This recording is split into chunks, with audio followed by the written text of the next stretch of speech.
You're tuning into Black and White Sports on YouTube. The no-holds-barred truth on sports. The main event starts.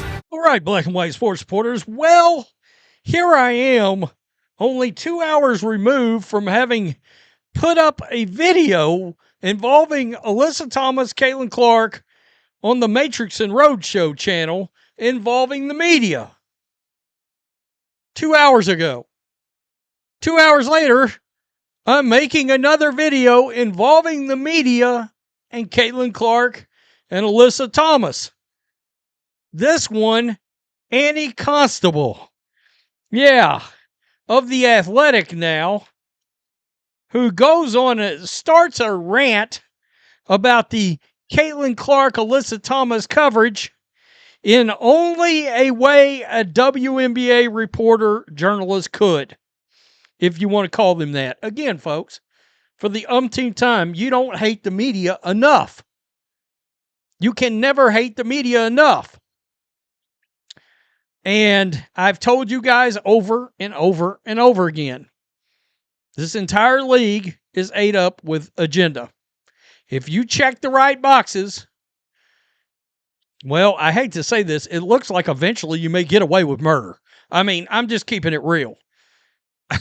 Somebody pointed out, you know what? Somebody pointed out that just a few more pounds of pressure on the Alyssa Thomas fist to the throat. We're having we thought we had a nuclear situation already with with national media, everybody weighing in on the Caitlin Clark, Alyssa Thomas situation. We'd be dealing with something even more nefarious than this. But if the WNBA does not make changes in their game, eventually a player is going to get injured badly.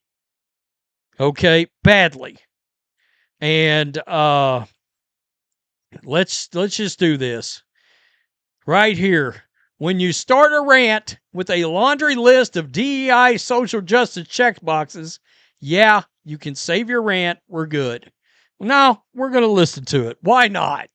Why not? That's what we're here for. Let's listen to Annie Constable try to check every box imaginable. And why? Oh my goodness. We should watch how we talk about these women because they're largely black and queer. Okay, dare I say that's a specific reason why Caitlin Clark got her ass kicked? I mean, am I not allowed to say that? That I think that has heavily influenced exactly what's going on the court right now involving Caitlin Clark. Yeah. But I guess we're all just part of a social cult. Gotcha. Ah, damn. Fucking journalist. Let's go. Let's do it. The WNBA is a collection of women, of queer women, of Black women. And these are the individuals who are most attacked in the world. It's easiest to express this vitriol to these groups of. I'd say we're in a state these days, let me just keep it real, where it feels like straight white men may be the most attacked individuals in the world. Because of assholes going on rants just like this for the last decade in the media. People, we don't see this level of vitriol expressed towards men, and quite frankly, like in the same way, never. Or it's really, because you motherfuckers think I'm Adolf Hitler, or is that cool? Is that okay?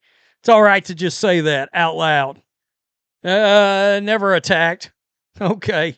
More than a few shared death threats over the last several years, and I'm here to tell you every one of them were race related. Just putting that out there. It's just not as common, and I've talked to people who cover other leagues who are in other leagues, and they themselves are talking about these issues not being ones that they need to grapple with. And so I think they're not issues because you don't have a league full of queers. That's why it's not an issue. You've got conflicts of interest all over this freaking league. Women are in relationships with each other. You got front offices drafting players because of girlfriends on the teams. You got players trying to jump ship from one team to another team to get to their girlfriend, and then they want to bounce off that team because they broke up with their girlfriend. Yeah, it has to be addressed in other leagues or in this league because they have made it part of the coverage of this league. They have made it part of the coverage. They've made it part of the league, front and center. It's part of the story because Caitlin Clark is straight and white.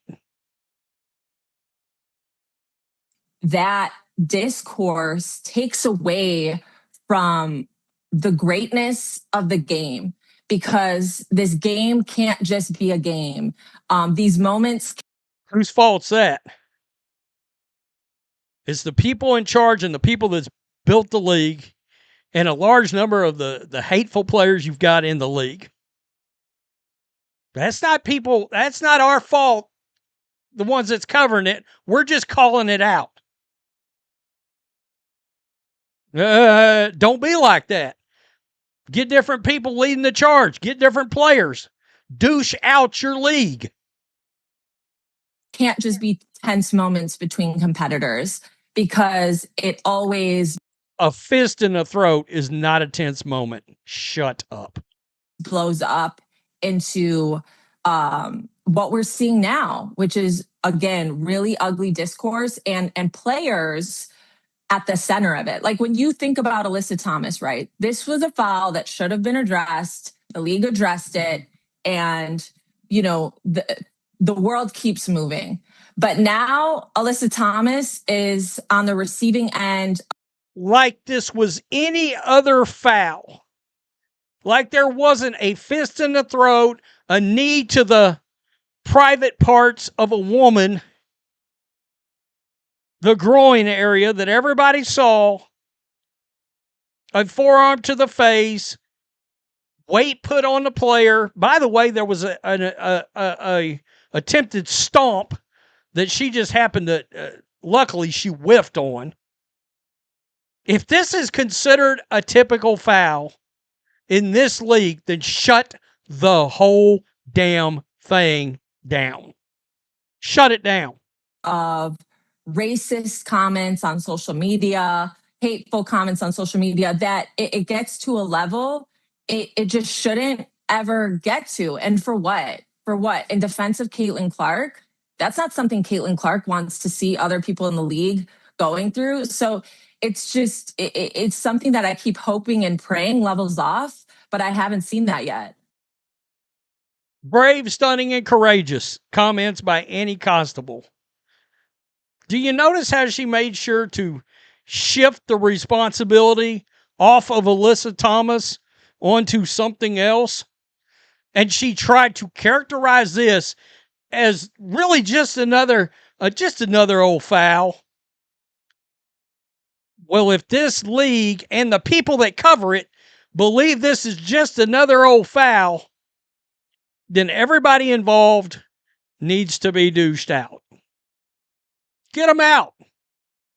Get them out. Because if you want to maintain the large number of regular sports fans that have came in to watch this league and to watch one player, if you want those ratings and that attendance and all that to remain, you've got to make major changes. Because whether Annie Constable and people of her woke-ass ilk want to believe it or not, regular sports fans don't want to watch this shit, and they're not going to. They're not going to. And again, if they want to go out there and they want to put their race and their social social causes and all these things on front and center and make it a blatant preference, then yeah, people are going to bring it up when something happens. I'm going to keep this real. And this has been brought up. Mark Vargas over at Newsmax brought it up. The DOJ, the Department of Justice, should investigate this as a hate crime. You know, it should be investigated as not just this one singular act, but what has happened to Caitlin Clark over the last 3 years. Not the first time this has all been suggested, that they need to investigate, haul Kathy Engelbert's ass in, and make her sit right on the hill and explain herself. Adam Silver, you too, because you won't do nothing. Tell me what you think. Peace. I'm out. Till next time. Thanks for watching the show. Be sure to like, comment, and subscribe. Be sure to tune in next time on Black and White Sports.